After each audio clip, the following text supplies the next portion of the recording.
Camarada, que los dioses de Asgard guíen tus pasos por este solitario sendero.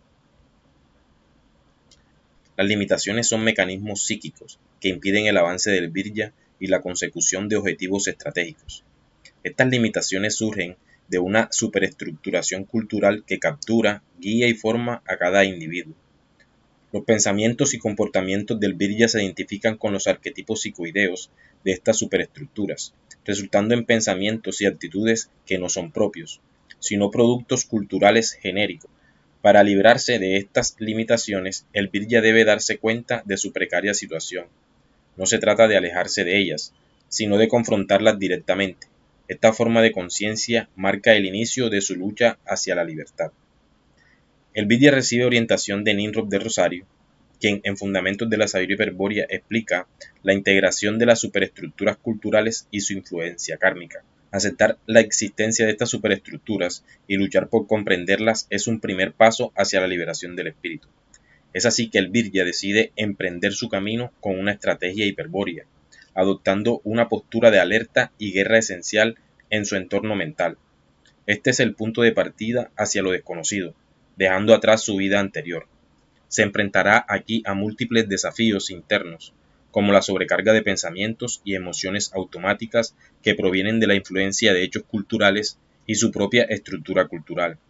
Debe aprender a no reaccionar impulsivamente ante estas impresiones y mantener su hostilidad esencial, desarrollando una estrategia basada en la cognición y vigilancia constante de sus pensamientos, emociones y comportamientos.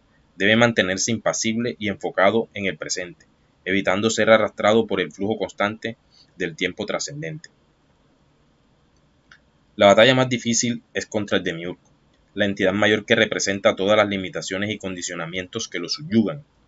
Mantener una vigilancia constante y una postura estratégica es crucial para no sucumbir a las reacciones emocionales. Al mantener su estado de alerta y hostilidad esencial, el Virya comienza a purificar su sangre y fortalece su estrategia hiperbórea. Gana un espacio mental sobre su yo hipostático, dando lugar a un nuevo yo, soberano y libre. El Virya, que logra identificar y eliminar las limitaciones que lo condicionan, con perseverancia y valentía destruye estas entidades internas, aumentando su voluntad y visión consciente. El Virya regresa a su vida cotidiana con una nueva comprensión y una perspectiva transformada.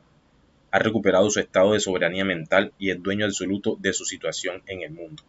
La nueva vida del Virya será una existencia de vigilancia constante y alerta estratégica. Vivirá en un estado interior de observación sin juicios, viendo su vida desde fuera, como una obra de teatro en el que él es el protagonista, sin hacer posturas de sentido. Al final, el Virya habrá eliminado sus condicionamientos y alcanzado una libertad y soberanía sobre sí mismo, accediendo al yo, sinónimo de la verdadera libertad espiritual. El Virya entonces podrá concretar su liberación integrándose con su amada eterna, cosa que solo podrán hacer al confrontar y destruir todas sus limitaciones internas, manteniendo una vigilancia constante y una estrategia firme, hasta alcanzar el brillo. Un saludo desde el Valhalla, con ustedes tuvo Casio, cambio y fuera.